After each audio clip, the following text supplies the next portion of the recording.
देश का विभाजन केवल आजादी के बाद ही नहीं हुआ। हजारों साल पहले महाभारत काल में भी एक बार विभाजन हुआ था। क्या थी वजह उस विभाजन की? युधिष्ठिर को राजा बना दिया गया, लेकिन उन्होंने अच्छा बनने की चाह में अपनी सत्ता का त्याग कर दिया। इस तरह एक बार फिर से भ्रम और कलह का वातावरण बन गया।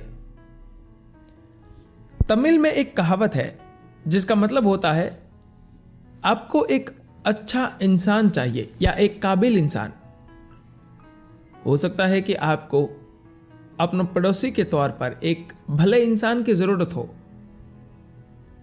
लेकिन जब देश की बात आएगी तो आप चाहेंगे कि इसकी बागडोर काबिल हाथों में ही सौंपी जाए। ऐसा नहीं कि युधिष्ठिर काबिल नहीं थे या उनके पास देश चलाने लायक समझदारी नहीं थी, लेकिन उन्होंने बहुत सारे ग्रंथों का अध्ययन किया था, जिससे वे नेक तो बन गए पर बुद्धिमानी नहीं दिखा सके। प्रजा का हित साधने की बजाय उन्होंने वो किया जो उनकी अंतरात्मा को अच्छा लगा। इसी वजह से उन्हें लगातार दुर्भाग्य का सामना करना पड़ा। भले ही उनके आसपास के लोग हालात को उनके लिए कितना भी क्यों न बदलते, वे हर चीज को तबाह कर देते। यह सब किसी बुरी नीयत से नहीं, बल्कि अच्छा बनने की चाहत में हो रहा था। एक श्रेष्ठ मनुष्य और एक श्रेष्ठ मनुष्य जो एक श्रेष्ठ मनुष्य ही हो सकता है। क्या आप एक श्रेष्ठ मनुष्य चाहेंगे?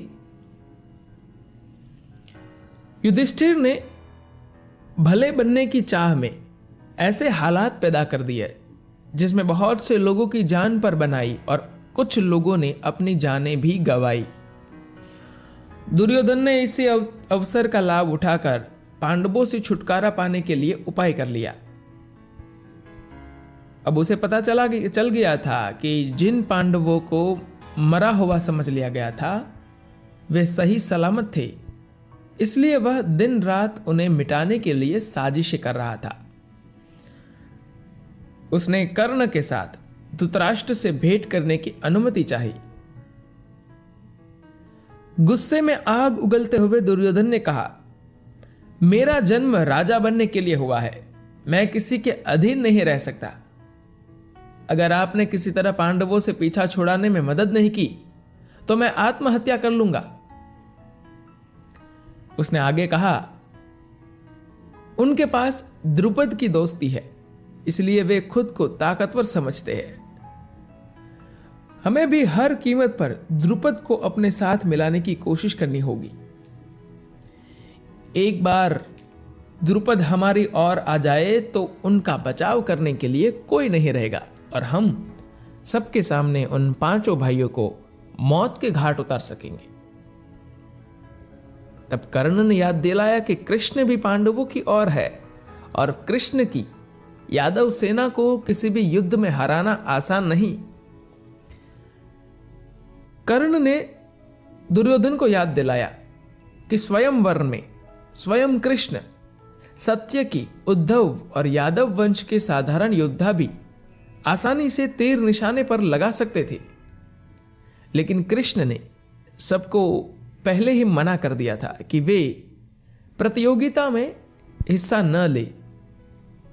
इन सब के अलावा पांडवों का विवाह द्रौपदी से हुआ है, इसलिए द्रुपद उनके शत्रुओं के हाथों बिकने के लिए तैयार नहीं होगा। दुर्योधन ने यह योजना बदल दी, पर उसके दिमाग में और भी बहुत सारी योजनाएं कुलबुला रही थी। उसने कहा, पांडव इसी महल में रह रहे हैं, हम आसानी से उनके भोजन में विष मिला सकते हैं। धृतराष्ट्र और कर्ण ने कोई उत्तर नहीं दिया। दुर्योधन ने देखा कि उन्हें योजना पसंद नहीं आई, इसलिए उसने आगे कहा, हम अपने राज्य की सबसे सुंदर स्त्री को बुला सकते हैं। वह पांडव को मोह लेगी और द्रौपदी उनके खिलाफ हो जाएगी। इस तरह उनका घर टूट जाएगा। अगर हम उनका विवाह तोड़ सके तो यही उन्हें मिटाने के लिए बहुत होगा। यह योजना भी किसी को पसंद नहीं आई। फिर वह बोला, अगर हम केवल माद्री के पुत्रों नकुल और सहदेव से बात करें तो मुझे उम्मीद है कि किसी तरह उन्हें अपने साथ मिलाया जा सकता है। अगर हम इन 2 भाइयों को बाकी 3 भाइयों के खिलाफ कर देंगे तो उनका अंत हो सकता है। धृतराष्ट्र और कर्ण को यह बात भी नहीं जंची। इसके बाद उसने कहा, कृष्ण का औरतों से विशेष जुड़ाव है, हम उसे इसी तरह से बहलाकर अपने साथ मिला सकते हैं। और मैं ये भी जानता हूं कि भानुमति से मेरे विवाह से पहले कृष्ण के मन में उसके लिए कुछ कोमल भाव थे। हम अपनी ओर से कोशिश कर सकते हैं। दुर्योधन योजना पूरी करने के लिए अपनी पत्नी को भी दांव पर लगाने को तैयार था। तब धृतराष्ट्र ने कहा, तुम्हारे दिल में जहर भरा है और यह सब किसी काम नहीं आने वाला। हमें कोई और हल निकालना होगा।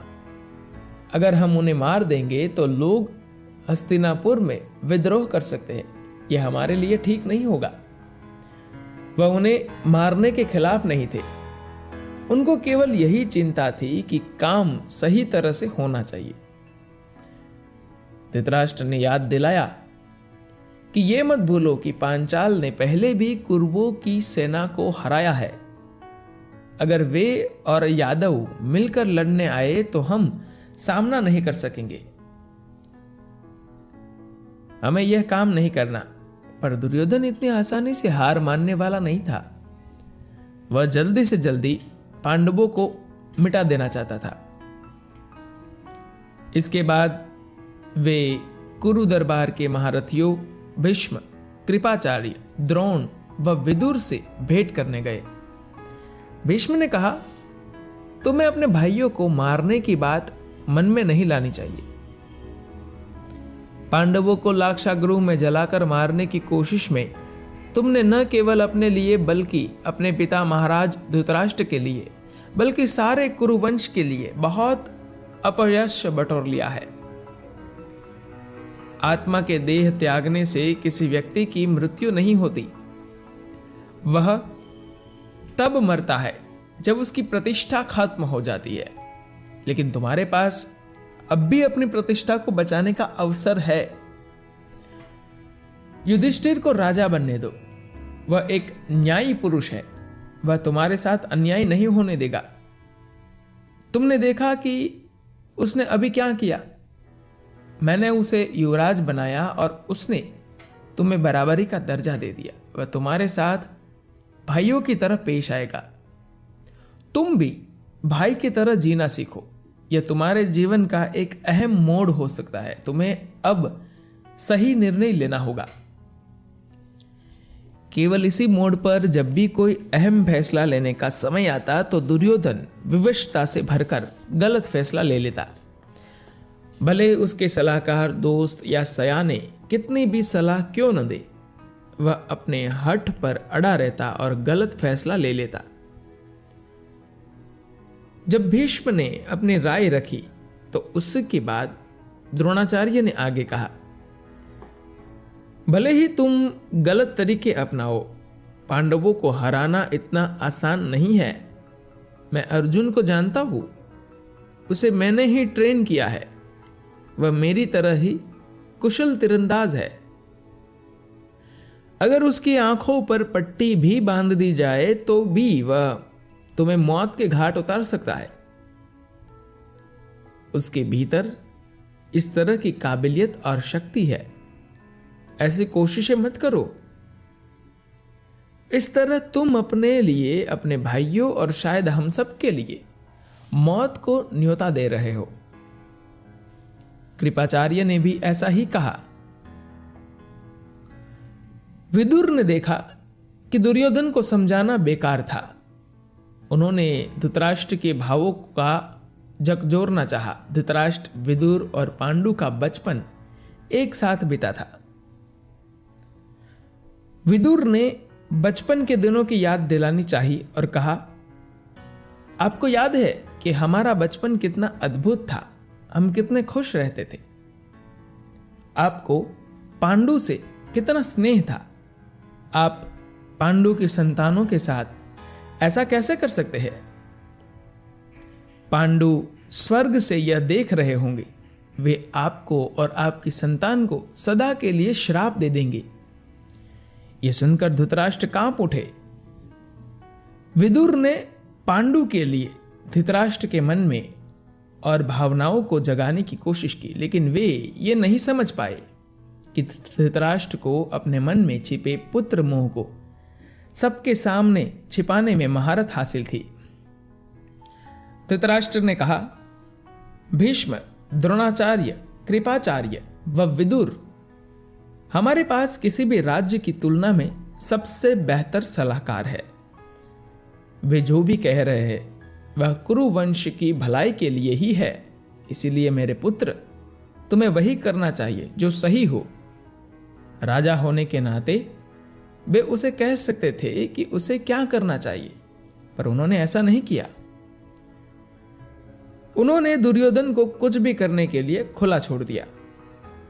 दुर्योधन सभा से उठकर बाहर निकल गया। राजा और सलाहकारों के दरबार में होते हुए इस तरह उठकर जाने के बारे में कोई सोच भी नहीं सकता था, परंतु दुर्योधन ने ऐसा किया। वह किसी भी दशा में पांडवों को मारना चाहता था। उसके बाद से कृष्ण सामने आ गए और उन्होंने आगे की सारी गतिविधियों में अहम भूमिका निभाई। उन्होंने सलाह देते हुए कहा, अगर वे एक साथ नहीं रह सकते तो यही बेहतर होगा कि पांडवों को उनका आधा राज्य सौंप दिया जाए। दुर्योधन और उसके भाइयों को आधे हस्तिनापुर पर शासन करने दिया जाए और पांडव बाकी आधा हिस्सा लेकर उसे अपना राज्य बनाकर शासन करे।